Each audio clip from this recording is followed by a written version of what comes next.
Well, hello, my friends, and welcome back to another episode of the Homebrew Happy Hour. This is the show where we supply the answers to your homebrewing questions and discuss all things related to craft beer. And if you, my friend, have a question you'd like us to discuss on a future episode, you could go to homebrewhappyhour.com, click on that submit a question link at the top of the page. You could email Joshua at Homebrew Happy Hour because it goes to the same gosh darn place. Or call it in to 325-305-6107. Leave a message after the beep. And then I always say, people don't do it because they don't like hearing the sound of their own voice. Don't listen to the episode. I usually let you guys know ahead of time if I'm going to use your voicemail or not. Actually, lately I haven't been. That's a lie. But also, too, I don't want to encourage people to not listen. So never mind. Rewind.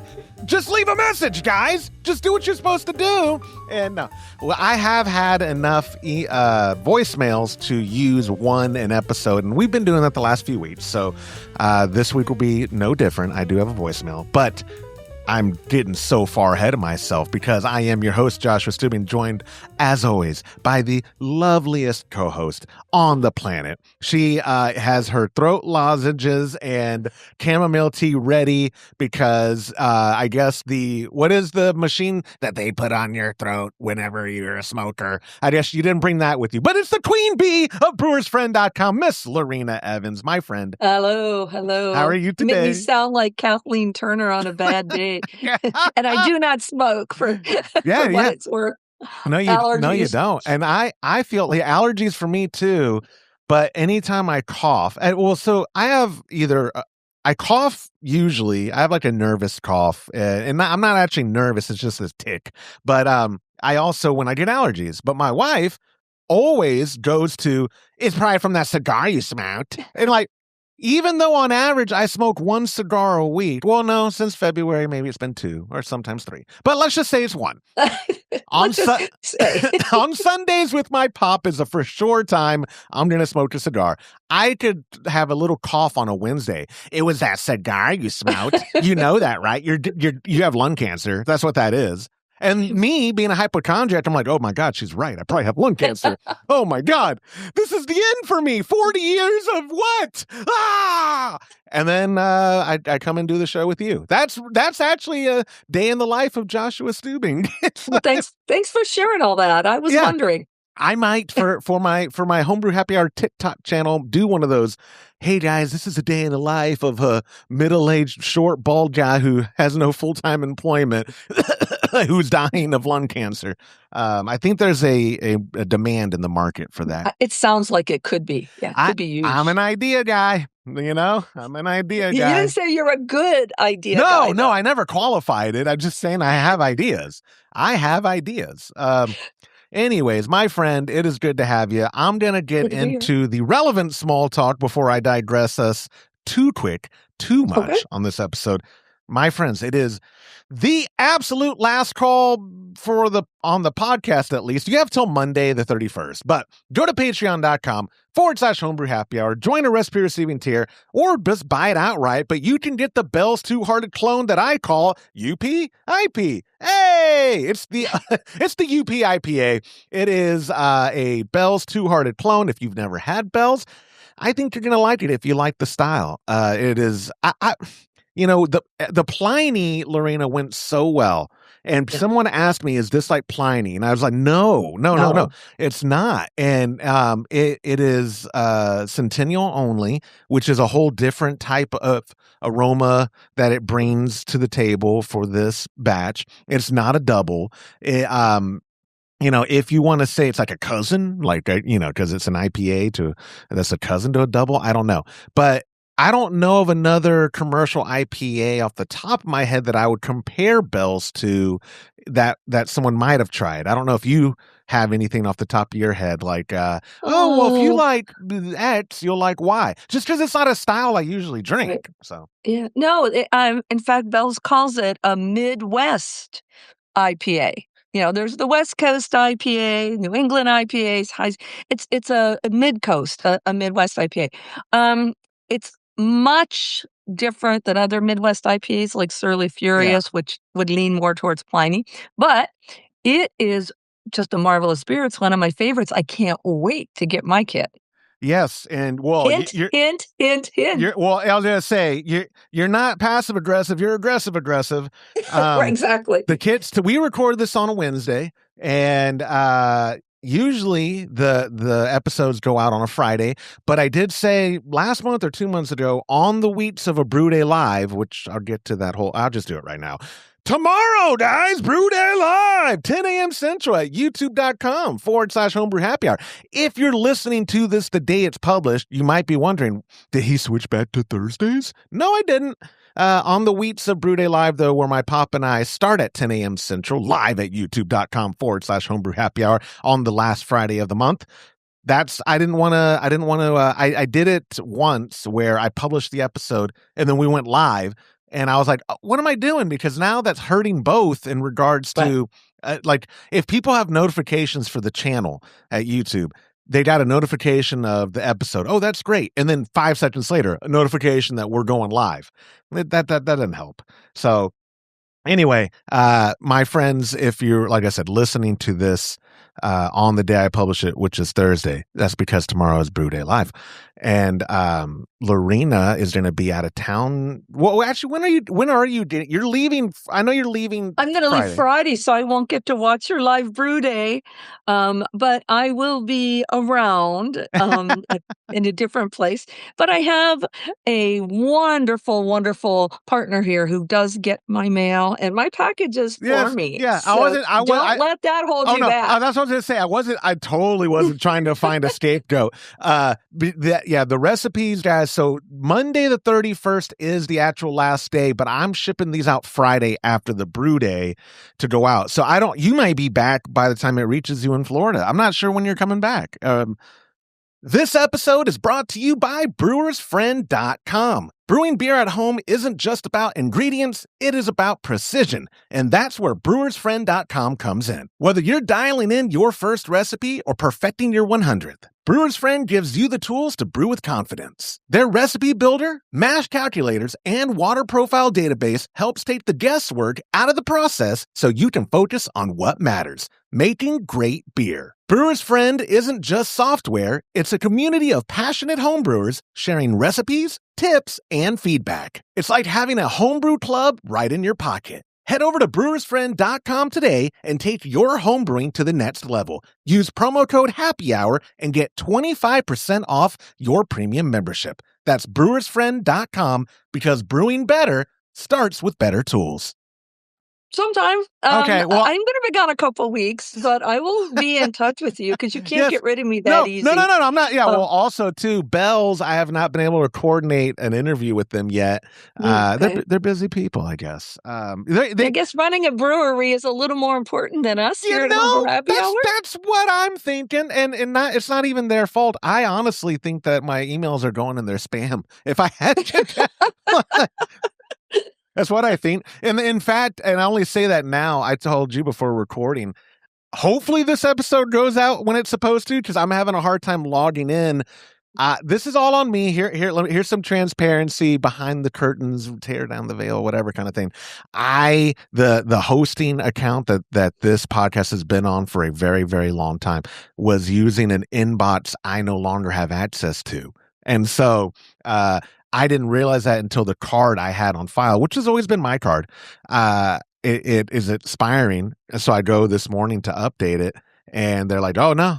Oh, pardon me. I went to go yesterday and upload it and change it." And they're like, "Yeah, no, you have a verification code sent to this inbox I no longer have access to because I'm not an employee." And they're like, "Oh, well, sorry, you have to provide like blood from your firstborn and pictures of your butthole and some other things to verify who I am." It was really weird. I'm not quite sure I was talking to the right person. I may have misstyled, and that person now has compromising photos of me, but I'm hoping to have that resolved. I thought I was going to get it resolved last night when I called, and the old card expired in between when I was trying to update it yesterday and today, and now the whole website's down. So it's okay. It's okay. It's just another week in my life. So anyways, let me get back to what I was saying. Patreon.com/homebrew happy hour. Thank you to our sponsors, Cellar Science, Viking Malt, Hopsterette, Brewer's Friend, and of course, Monster Brewing Hardware, for supporting all the things that I do when I'm able to properly do them, when I'm on top of things. This is a live and learn experience, Lorena. That's what, like, my wife last night actually kind of gave me encouraging what's the opposite of criticism? I guess encouragement. She was just telling me, like, you used to, you'd really freak out, and I was like, yeah, live and learn. Like, I mean, I can't go in the past and change, you know what I mean? Like, I can't control. I should have months ago updated what contact email was on that account, and I didn't do it. What am I going to do now? Lose sleep over it? Heck no. I'm going to take my blood pressure meds and go to sleep. So you're finally growing up, and it only took you 40 years. It only took me 40 years. Absolutely. But for real, what can you do? You know what I mean? Like, when stuff like this, it's like the website will come back up or it won't. Yes. There's two options. There's two. I have all those episodes saved. I'll figure it out. It's not the end of the world. Even worst case scenario, oh no, you can't get back into that account and blah, blah, blah. Okay, I'll figure it out. It always works out. Or it doesn't, because again, friends, there's only two options. So let's see. I got the Bell's 2 Hearted Ale clone talked about, the Brew Day Live, which Friday the 28th of at 10 a.m. Central, live at youtube.com/homebrew happy hour. And then I don't know if, Lorena, on the PDF I sent you, if I put anything about the bronze medal that you did. Okay, I was so excited. So let me show that on the screen. You're not going to see it because that's just not how this works. But the people at home, our buddy Dave Kunz, you're going to have to tell me, Dave. Kunz, Kunz, and his social security number is 5555. No. Our buddy Dave took a bronze using the Wee Heavy kit that was shipped out at the end of last year. He got third place in the New Jersey State Fair homebrew competition, which was a competition earlier this year. And so on the screen, y'all can see his medal. You can see his Wee Heavy. I love that, one, I can now use that selfishly for like award-winning kits being shipped out. I do. Our buddy Toby, I think, has maybe one of our kits in a competition right now that he hasn't gotten the results back. And we've had in the past people, hey, my Kolsch got second. Hey, my whatever got this. So, my friends, when you do win, help a brother out. Send me the info so I would love broadcasting that. People in our Trub Club, whether you just brewed the recipe that we published at homebrewhappyhour.com, or if you brewed a kit that you got from the Trub Club at patreon.com/homebrew happy hour. I love getting that kind of feedback. I love that a lot of the community in the Trub Club or the Trub Club, depending on who you are, I love that they are actively competing and actively meddling. Like, that's cool. It almost encourages me to stop being a coward and enter a competition myself. Yes. Maybe. I don't know. I enjoy drinking the fruits of my labor.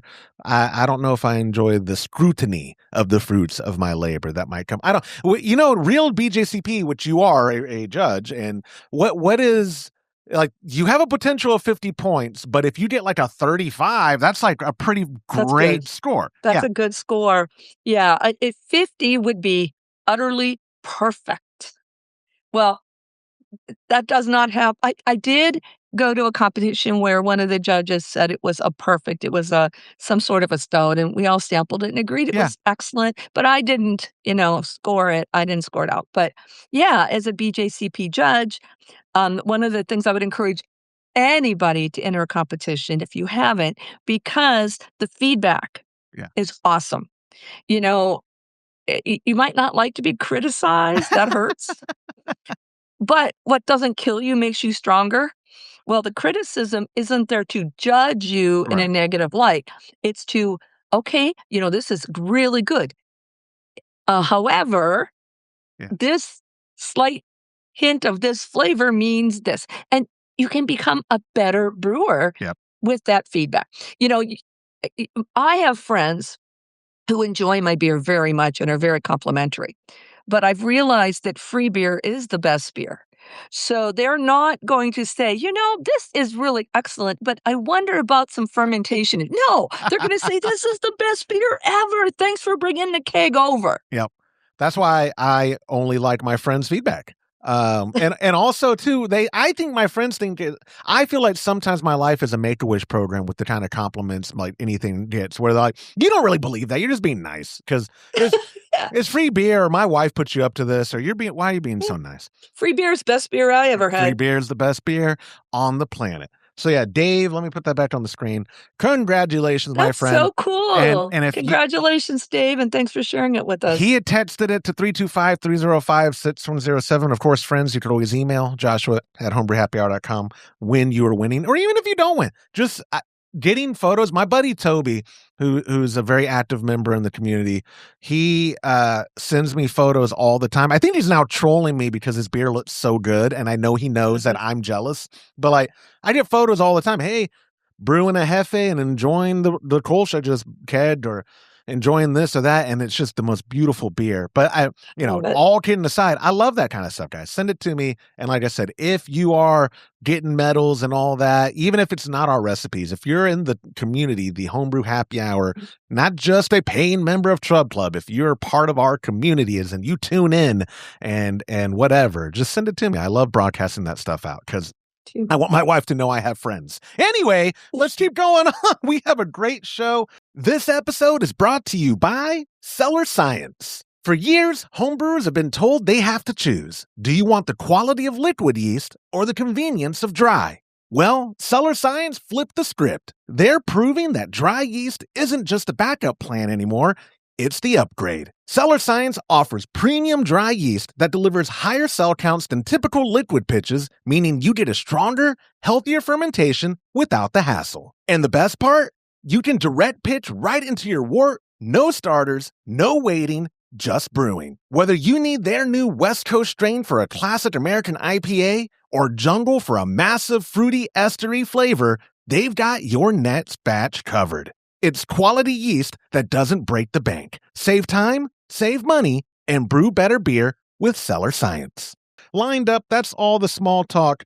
I'm going to have to fake the gong of questions, but it brings us to our first. It is an email for this week, and our buddy Lucas wrote in, and he said, "Hey, Joshua, big fan of the show. I've been an all-grain brewer for years, but lately I've been getting curious about trying my hand at kombucha on the side. Oh. While doing some initial research, I keep seeing people talk about maintaining a SCOBY hotel. To be completely honest, I'm still wrapping my head around the basics. What actually is a SCOBY hotel? Is it necessary to keep one around if I just want to brew an occasional 1-gallon batch? Also, if I do set up one as a backup culture, how long can a SCOBY hotel realistically last before it starves or goes dormant or goes bad? Does it need regular feeding like a sourdough starter, or is it something you can tuck away in the pantry and ignore it until you need it? Thanks for all the great insight every week." This question came in relatively, like, not that long ago, pretty recent, and I was like, "Oh, Lorena's you are who taught me all the things about kombucha many years ago because I wouldn't stop texting you. I was like, hey, and what about this? Hey, and what about this? Hey, and what about this?" And I would love for you to talk about, first off, what a SCOBY even is, because I do think there's a misconception sometimes of what's important when you're saving culture for future batches and what's not. Do you know what I mean? Like, Yeah. Well, first of all, SCOBY, SCOBY, stands for symbiotic culture of bacteria and yeast. That's all it is. Now, what you usually do, if you go on Amazon or go to a homebrew store and you get a kombucha starter, you will get a cellulose mat in liquid. A lot of people refer to that cellulose mat as the SCOBY. That's not exactly correct because this bacteria and yeast culture forms that mat. They create it. Think of it as a organized pellicle, I guess, for brewers. What you really want is that starter liquid that's in there. That's where the bacteria and yeast and the activeness is going on. So you use both. If you come to my house and I open my SCOBY hotel, and I'll get into that next, and I'll give you a cellulose mat. It's kind of gnarly looking, and about a cup or so of the liquid inside there. That's your starter. Now, Every time you start a batch of kombucha, you use the tea and that cellulose mat. Those bacteria and yeast get really busy and they build a baby mat that's kind of stuck underneath to the one floating on top. You separate those, now you have two, and so on. I take all of the extra mats until I get too many and put them in a glass jar with a lid and the liquid, about a cup or so for each one until it gets full. You don't have to overdo it. And I have backups. And that's basically what a SCOBY is and what a SCOBY hotel is. Now, Lucas asked a couple of questions like, does he have to feed it like sourdough? Yes and no. Right. Because it can starve to death. Keep it at room temperature, ideally between like 72 and 85 or so. Don't put it in the fridge, it'll go totally dormant. And when you take it out, say you're brewing a kombucha every 6 weeks or so, that's fine. But if it's going to be longer, go ahead and give it some fresh tea. Yep. And when I say fresh tea, all a kombucha is black tea. After you have a really strong culture, you can use other ingredients, but they really need the nutrients in the black tea. Black tea, sugar, water, and a starter. That's it. That's it. So it's pretty easy. I will tell you, even though I say keep it at these temperatures, keep your hotel happy and healthy. I found I was going to Florida for the winter, so I vacuum sealed a couple of SCOBYs and the liquid in my food saver. And then I put it in the fridge and forgot about it for a really long time. When I say a really long time, I mean a really long time, maybe a year, 9 months, something like that. Here's the deal, though. Because I protected it from oxygen, it didn't get mold, didn't grow mold. Do I recommend it? No. Yeah. But the point is, it's pretty hard to kill it. The one thing you do have to be careful, like when you're doing this, when you're doing your fermentation, especially if you do it in a 1-gallon, I did mine in a huge old pickle jar with the coffee filter over top and a rubber band around it. If it dries out, it can grow mold. So you do, if you're actually brewing the kombucha and making it, then you're going to kind of want to keep an eye on it. Same with the hotel. I actually had a tight-fitting lid to keep oxygen from it, and then the vacuum sealer. So if you take good care of it, it can last you generations, and you'll have a lot of starters for your friends. Yeah, or your enemies, whatever. No, I like that because, kombucha is a polarizing type of beverage, especially in the raw. Like, I view kombucha in a very utilitarian way where it's like, it just keeps me regular. So I do 8 ounces in the morning. Like, I could have lived the rest of my entire life without you adding that. Have you ever heard the expression TMI? We're recording this early enough. I haven't had my kombucha yet, just to know what I'm going to be doing when I stop hitting record. Just call it your morning constitutional and move on. Okay? No, I don't really need to know all this. Well, I don't think anybody needs to know this. It prevents my morning constipation. Okay, it prevents that. Anyway, you locked that up. That was a thought. Come on. Well, here's the thing. I don't really enjoy it plain myself. Now, first of all, I do not have a sweet tooth, so I'm a little different than most people. But let me show you something, since I happen to be sitting right in front of my kegerator. This is kombucha I bottled, and you can't really see well, but there's berries at the bottom. I took kombucha that was made, put it into there's ginger, blackberries, and blueberries. I added about a half a teaspoon of honey, so I'd have some carbonation, because I didn't keg this batch. Right. So the nice hard. And guess what? It tastes great. It's like soda without the sugar. If you're a sugar addict and you're trying to get off the sugar and get off the soda, this is a great, healthy alternative. And it tastes good. And you can make it fizzy or not fizzy, plain flavor. I'm a big lemon ginger fan, and I've actually made something that tastes suspiciously like ginger ale. Quick, easy, and most of us who have been brewers for a while have everything you could possibly need to make kombucha. Absolutely. And so on New Year's Day, I don't think it was this year. I think it was last year. I did a live stream for making kombucha. For all those people, new year, new me. I'm healthier. Woo, woo. And it was a 34-minute live stream where 20 of those minutes may have been cooking, but most of it was actually just me small talking and juddling. "Oh, look at me. Typical. Yeah. Well, but my point being, besides the sparkling mineral water that I make, and coffee. It's the easiest thing you can homebrew. It's the easiest thing. Like you said, sweet tea, and then get it down to temp and put it in the jar that has the culture and the SCOBY in it, and then boom, let it sit in room temp, covered. It's incredible. It's so incredibly easy, which is what has always bothered me about commercial kombucha is how dumb or how stupidly expensive. Like that bottle that you picked up, was that a 12-ounce or a 16-ounce bottle? This is 19, actually. A 19-ounce bottle. 19. It came from my very first Beer Machine 2000 beer kit, and this was their bottling system. I don't know what happened to the kit. Kept the bottles because they can't explode. Yeah, and 19-ounce is not really an option for kombucha, but if it were at the store, that would be a $14, $15 bottle. You know what I The mean? man who shall never be named came to visit me one time, and he brought G&T Okay. kombucha. It's in a little can. He paid a fortune. Yeah. Of course, Yep. money is no object for he who shall not be named. And it was good. I enjoyed it, but I was like, I want to say it was like, I want to say $15 back then. Yeah, I believe it. And then he threw the can away, and I'm like, wait, can't there be a live culture on the bottom of that?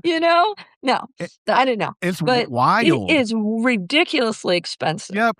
But it's basically soda without sugar. Although you can buy the sugary. I think some of those commercial brands have honey or other sweetener in there, or sucralose or something to make it sweet. Not being the evangelist for kombucha this morning, didn't think that would be my role this week, but it's a probiotic, and again, that's why I view it as a utilitarian thing. I get my probiotics from Greek yogurt, which I don't make, but I guess I could. I could make. You could. I don't, but I get it from my Greek yogurt, and I get it from kombucha, and I have anecdotally noticed the benefits from probiotics with my gut over the last decade or so, or a little bit less.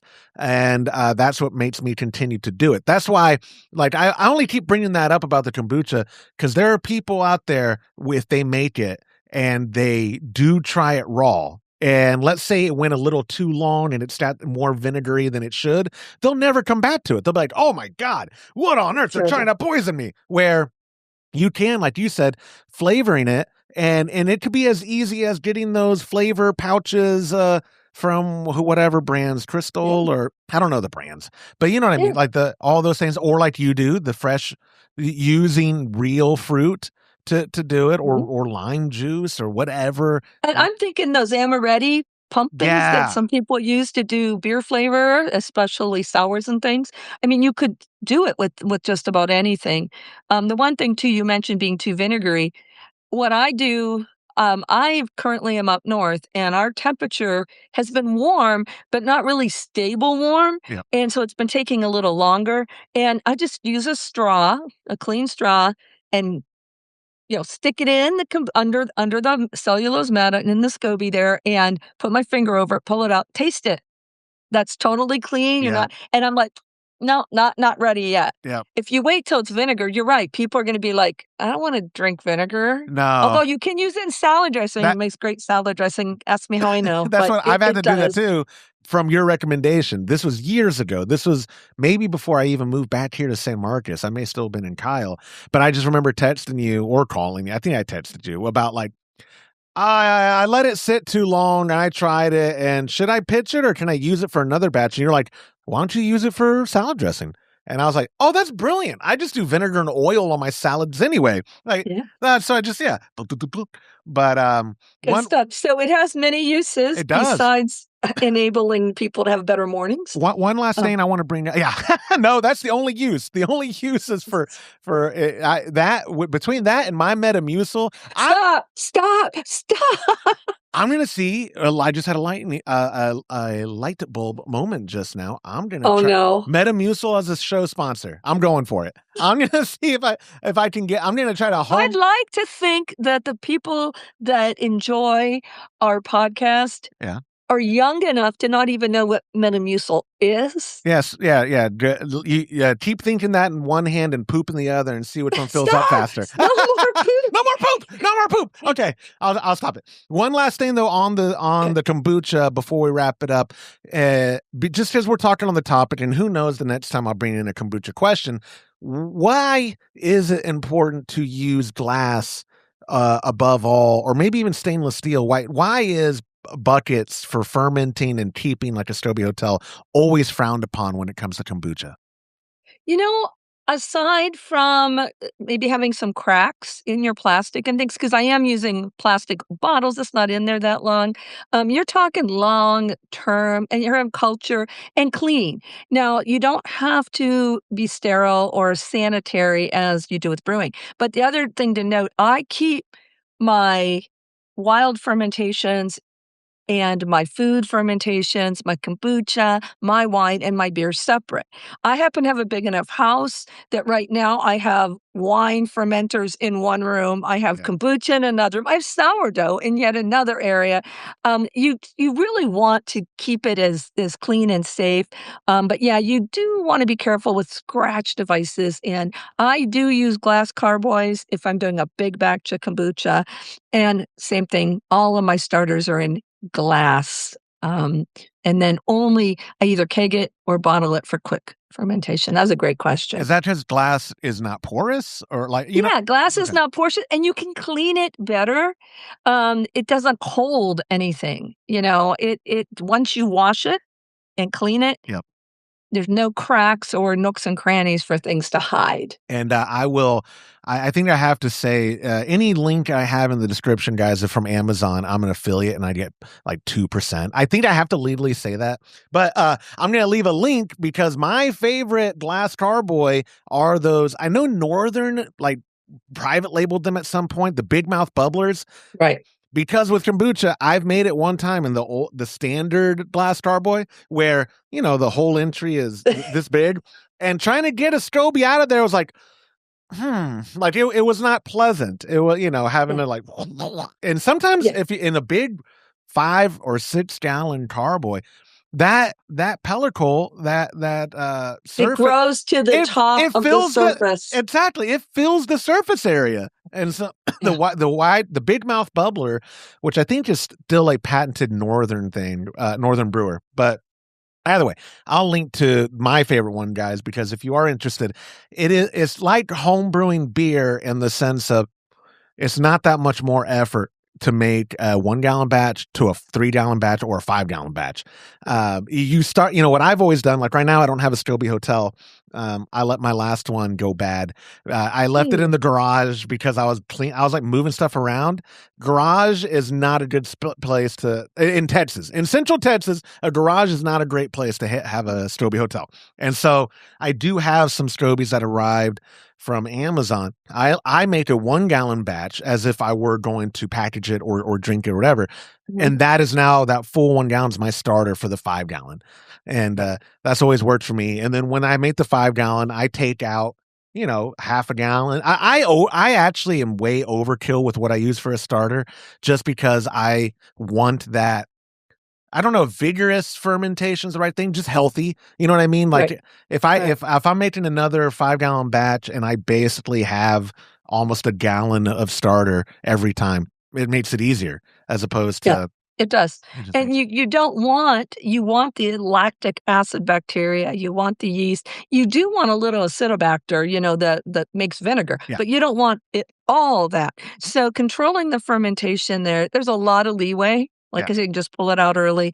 But just like with beer, a healthy start gets you going and you're going to get better results. That's right. I was trying to work in a poop joke, but I'm not going to even try anymore. Are you still paying premium prices for imported malt or settling for standard domestics to save a buck? You don't have to choose anymore. Let me tell you, friends, about Viking Malt. They are the world's largest producer of specialty malt using pristine, non-GMO Northern European barley. And because it's directly imported, you get pro-level, award-winning malt at standard domestic pricing. But here's where it gets really cool for homebrewers. Introducing their new Viking 3G Extra Pale Base Malt. It is genuinely innovative. It's a no-lots malt, meaning it's bred without the enzymes that cause beer to stale, so your kegs and bottles stay fresh way longer. Plus, it has 60% less of the stuff that causes DMS. That means cleaner beer, and you can actually shorten your boil times, saving you energy and time on your brew day. It's highly modified, extra light, and perfect for lagers or any hop-forward ale. Upgrade your next brew day with Viking 3G Extra Pale. Thank you so much, Lucas, for your question. A reminder, guys, you can email like Lucas did to Joshua at homebrewhappyhour.com or go to homebrewhappyhour.com and click when the website is up and working, which by the time this publishes, it has to be, because otherwise you could not listen to this unless you're only watching on YouTube. But either way, Joshua at homebrewhappyhour.com. It goes to the same gosh darn place. Even better, call it into 325-305-6107. Like our second question for this episode. I have to tell you, because you haven't been on terribly long as a regular, Marty from Omaha, I don't know if that name rings a bell to you, but it will from now on going forward. Our good buddy Marty from Omaha left a voicemail, and here it is. Hey, Josh, this is Marty from Omaha, and I have a question about checking your final gravity before or after post boil. I always want to check it before I finish up the boil because you'd like to adjust it one way or the other if needed. And, it's always so hot and I don't feel comfortable putting my hydrometer in boiling wort. And it should be checked at room temp anyway. Does anybody or do you have a technique for cooling down that wort real quick to check the hydrometer reading? My best tip on that is I take one of those thermal cups, wine cups or beer koozies, the metal ones, the Yeti brand ones, out of the freezer, put some wort in there, swirl it around, gets it cooler faster, but it still takes time. Always trying to shorten my brew day. And thanks for all you're doing. Stay the course. And hi to whoever your special guest is this week. Take care. Thank you, Marty. Thank you, Marty. She has a name. It's Lorena. Okay, so Yeah, she's not just it special is. guest. She has a name. You can call me Youper if Lorena's too hard. I'll call you Betty, and Betty, you can call me Al. Da da da da da. Paul Simon? No, I actually. You know what? Let me digress real quick. I'm buying a penny whistle, Mom. I'm learning how to play the penny whistle. You know this. You didn't like Paul Simon? I love Paul Simon. Oh, okay. Not that particular song. Oh, you call me Al's this is probably one of my favorites, which shows you how little I appreciate maybe his catalog of work. If I'm just when I think Paul Simon, I think you can It's right back in there with the one about hit the road jack and make a new plan stand. Right up there with that one. You're realistically it's going to be a couple weeks before you're back to co-host. I'm going to learn that solo on the penny whistle before you get back. In fact, while you're helping, I'm not coming back if I have to listen to that. While you're answering Marty's question, I'm buying on Amazon a penny whistle. I have to find what key it's in. I bet you it was in the key of D. Either way, Marty's question. So Marty, let's answer Marty's question. I like the way you're doing it, but you're right. It does take long, and actually, there's also some evaporation going on. So by the time you cool it and everything, you may not get a totally accurate. Anyway, have you considered, Marty, a refractometer? They're not expensive. Yep. And you can take literally 2 drops of wort and get a pretty good reading, even at high temperature. What I've done in the past too is take a shot glass, just take out a little bit of wort right out of the mash at the end of the mash. Because when I'm doing my brew log, you do mash complete SGs and things. Really, in your case, since you want the ability to be able to add more fermentables or boil longer or whatever you need to hit your OG, I would really strongly consider refractometer. It's so much easier. And they are not they're not limited by temperature? I do cool it a little, but I will be at the beginning of the boil or the end of the boil, using my eyedropper and taking out a few drops. When it hits that glass, it's pretty good at getting Okay. cold fast. But yeah, I have taken a shot glass and actually kind of did something with Marty's to just put in a little bigger glass of ice just to cool it. But yeah, with the amount that you need, it cools, especially if you have a cooler place to live and you get, your instruments are cool. And I like that. Do you guys use a refractometer in your pot? We don't. No? In fact, we've not lately, or no, a couple times lately. Sometimes we forget to check gravity at all. That's how chill we are. I will be pushing the fermenter into my office here because this is, we do it in the basically room temp under pressure, and my pop will be like, we didn't take a reading, did we? I'll be like, it was 10:49. So you're lying. Oh, But truly, I do take them more for my records. But once you have your system dialed in, unless you're doing yes. something totally different than you normally do, like, a huge Yep. beer where your efficiency is going to be lower, or a little tiny beer where it might be a little higher. I mean, my efficiency is right at like 71% all the time. So I can calculate what it is. But in the interest of having accurate records Yes. and knowing things, yeah, you can do what you're doing, Marty. I mean, it works, but it still takes time. And again, you do have some evaporation as it's sitting there steaming. Is it really a lot? No, but it does make a difference. And my hydrometer is actually calibrated to 60 degrees. So I would have to cool something quite a bit below room temperature even to get an accurate reading. So that's why I would recommend a refractometer. And I think you can get them for $50, I think. And as long as you take care of them, they last forever. I mean, I've had one for probably 20 years. so Of course, I, I might have been $50 when I bought it 20 years ago, to be fair. yeah. Time kind of flies. But no, I still don't think they're really expensive. I mean, I have a cheap Chinese one, and Yeah. it's accurate enough. And every once in a while, they have a little thing that you can use a little screwdriver to calibrate. Right. And a lot of times I'll check it with RO water to make sure it reads right at 0 on there. And the one thing I would say, if you do buy one, they have in later years conveniently put an SG scale alongside of the bricks. Yeah. Well, the thing is, it doesn't actually, the higher the bricks, the less it actually coordinates. So I do use a little bit of software. Now, on the run, like if I pull it out and it's 12 after my mash, Yeah.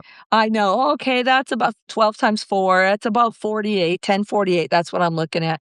Is it exact? No. But if you're pulling out, like 18 bricks or something, it's going to be a lot different. So use some calculator. Brew's Friend has a free one. I know other companies have free ones right online And I to, need to calculate. But that- you can do that on the run and move on. I think too. Let me go on Brewer's Friend because I don't think it's just Brewer's Friend. I think all the like hydrometer temperature correction calculators, I think they top out at like 160, don't they? Because you can't like 10-6, yeah. Oh, no, I mean no, the degrees, like because the temperature, Oh, yeah, like yeah. once if the wort is at 160 or above, it's like not calculable, or I forget what it. Am I making that up? Do you know what I'm saying? I thought there was I do. I don't know that I've even actually noticed that. I think because by the time I do check, Oh, it's already down to like it- whatever. it- Yeah. yeah, it's already, So let me try putting that cool in. enough. Let me try But putting yeah, in check that and see. I'd be curious. 170. If I'm my hydrometer reading is, let's say,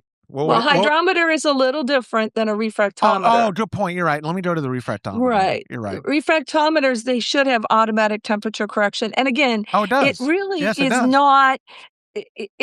Do I want to put 212 degrees right on it? Yeah, I kind of hold it for a second, but I keep it in the eyedropper so it doesn't have a chance to evaporate some of the liquid and give me a false reading. That's another reason I love the refractometer. You just take a couple of drops. I do a pre-boil. Sometimes near the end of the boil, if I think, gosh, it seems like it evaporated a little more today for some reason, I will sometimes check.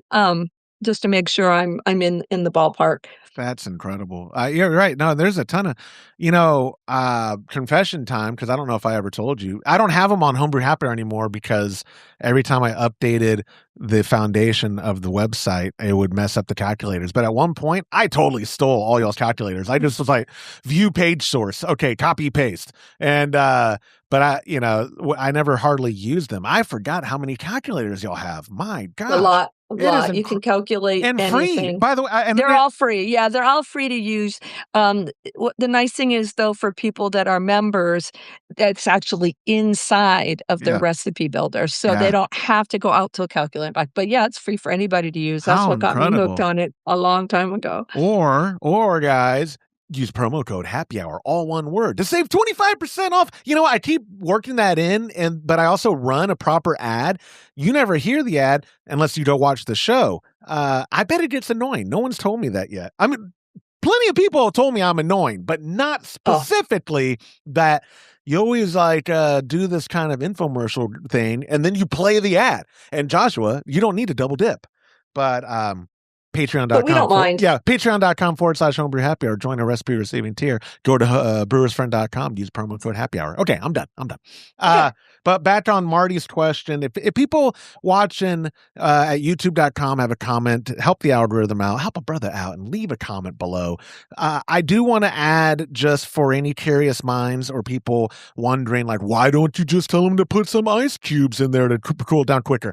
You're now changing up the entire reading by introducing more volume, by introducing water on the wort. Mm-hmm. And I'm not sure though, even how quick you can bring it cooled down. If I were to say, oh yeah, Marty, what I do is a scoop of ice in a little bucket, and then I would dunk that thing in there for the outside, like an ice bath, bring it down. I think your idea of a refractometer is the best, most straightforward solution for this. Right. Is what I think. But again, guys, if you're watching and you're like, no, y'all are idiots, leave it in the comments below, or leave a voicemail to 325-305-6107. Today's show is brought to you by Hopsdirect.com. Grown in the esteemed Yakima Valley on the Pewterball family farm, Hopsdirect.com offers the widest variety of hops available online at incredibly competitive pricing. It's simple. They grow hops, they sell hops, and they ship hops straight from their family-owned farm to your doorstep. Producing the highest quality hops is Hopsdirect.com's passion, and they're proud to be an independent grower in the craft beer industry. Go to Hopsdirect.com right now and get what you need to make your brew day better. That's Hopsdirect.com. And with that, the gong of questions is bringing us to our third and final question of the week. It's our buddy Dave from Cincinnati. He wrote an email that says, hey, Joshua, I always tune into the podcast and never miss the monthly Brew Day live streams. It's great seeing the full process. Watching you knock out batches on the live stream got me taking a hard look at my own brew space, and I noticed you always brew out in your garage, which is where I'm planning to move my setup soon. But it also got me wondering, do you ever worry about garage-type contaminants messing up your batch? What are your best tips or precautions during a garage brew day? Keep up the awesome live streams and podcast. Where do you brew? Let's start with that. My laundry room. And was that out of necessity because of available outlets, or was that isolation from, did you pick that by default? No, because initially, of course, I was in my kitchen like a lot of beginners. Then I was outside, and outside there's bees, and there's hot, and then there's cold, and then there's rain. And my husband caught me one time. I made an HLT, and I didn't have a way to really lift it. I was still doing gravity at the time on a propane burner. And he caught me with a coffee table on top of the picnic table and a pot of hot water. And then he was like, hey, you need to get a 3-vessel indoor system. Okay. So, outside, I've had bees in my wort and stuff, and you dig them out. I will tell you, though, that the beer is really not that sensitive. You brew in your garage. I have at one time, when you open your fermenter, especially when you're not doing it under pressure. So you take off the lid and you siphon it out. I've looked in there and one time I found an airlock. I don't know how it got there. But you found it. And then one time I found a screwdriver. No way. Well, and I did not have small children at the time, so I can't say, oh, Brent went over there and no, in fact, I have it right here now in my drawer. Yes, and you can see how nice and spotless it is. Yep. And I did find it in my fermenter. Don't know how it got there. And how'd that batch turn out? Perfect. Yep. So beer is, you got to be careful with contaminants, but you're boiling right in your garage. Yep. Do you ever worry about it? Never. That's what, yeah. I wanted you to lead off with it and I knew you would end up saying something I agree with. I mean, every now and then clock is right. Once in a while it happens. Everyone. No, but you're like, if I could take anything from what you just said, or if anyone can, beer is resilient. Beer is pretty freaking resilient. And as long as you are hitting your temps and you're hygienic in regards to like my fermentation vessel is sanitized and I'm not letting, contaminants in at that point, or I'm doing, you know what I mean? Like in the mash, we get bees, like you said, every now and then a fly will land on the top of the mash. Whenever my dog is out there with us, one time he's licked the mash and I'm like, oh my God, you're burn your tongue. He's a chocolate lab. He's dumb as a brick. But so it's like, do you throw out everything because of, oh God, that grosses me out? No, we're going to boil it anyway. And, well, people who eat in restaurants really shouldn't worry about a bee in their mash, right? I mean, see how the sausage is made? Hot side, I like to think of as pretty safe. It's going to boil. Yep. Grain is loaded with lactobacillus, sometimes bugs. The boil kills all that. Now, am I going to go where there's mold hanging from the ceiling and there's spores everywhere? No. Being clean is 90%. Sanitized is the other 10, right? Cold side, I'm a lot more careful. I still can't explain the screwdriver, but but cold side is where we I mean, all right, hold on. I don't want this to be taken the wrong way. You gotta get on the hot side, make sure you're hitting your temps, maybe doing whatever, or ensuring that we're not lackadaisy on the hot side, but when it comes to the hygienic part of but brewing is 75% janitorial is what I feel like. Or my pop feels like, because he does it all. I pretend oh, Dad, I pulled my hip. Oh, I can't lift that kettle. He watches this. I'll edit that out. But anyway, but the janitorial side of it though is so important. Not just a big part of it because of the literal time it takes of all the cleaning, but when we skimp out on the cold side kind of stuff, like if I were to half-heartedly sanitize my fermentation vessel, that whole brew day was for nothing. It was, you know what I mean? Or it was maybe I'm going to get my sour Kolsch I've always dreamed about or whatever. but like you said, the cold side I do as well tend to take a little more serious because a perfect brew day can be ruined by a lazy fermentation or lazy person overseeing the fermentation, which is me. Right. I'm the lazy person. And so I'm lazy. I'm a lazy brewer, but I'm lazy enough to know if I spend an extra 8 minutes on this, I can save an hour down the road and the money from a ruined batch. Absolutely. Brewing is not cheap anymore. Brewing is not cheap. And to directly answer your things, and first off, Dave, thank you for tuning in. My friends, if you're watching this today, it's published. Join us tomorrow for Brew Day Live at youtube.com/Homebrew Happy Hour. Right here, 10 a.m. Central. We're going to be brewing the UP IPA, of course, and I'll just leave it at that. I won't go into my whole spiel, patreon.com/Homebrew Happy Hour. I won't go into that. I'll just go buy it.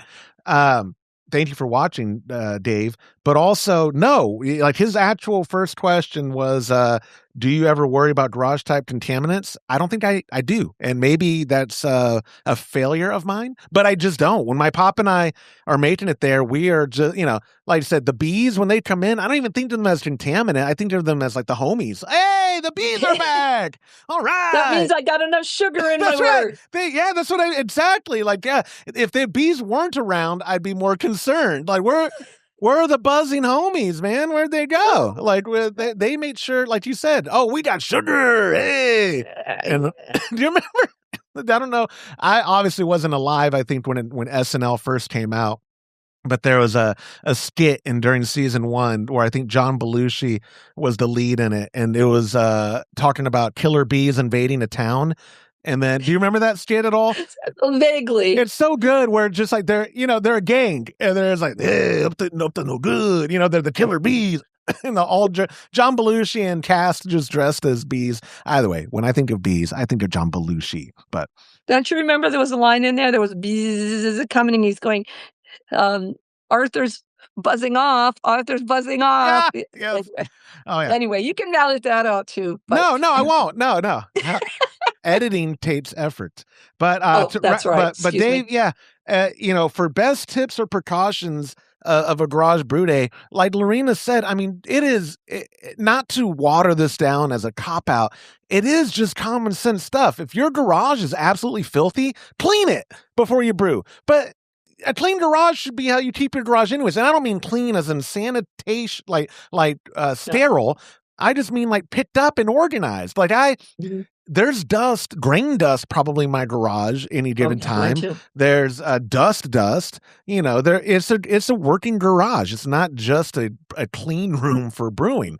But use your common sense of like, okay, checklist. For me, I use a original mash and boil as a sparge kettle. So every time I get up there and I look in there, make sure no mold or whatever from any kind of sitting water, and I can then safely dump my RO sparging water into that to start heating it up. I look at my G40, and again, just visual inspection. On the morning of. The night before brew day, and this has nothing to do with the garage, I'm just now telling you all my techniques.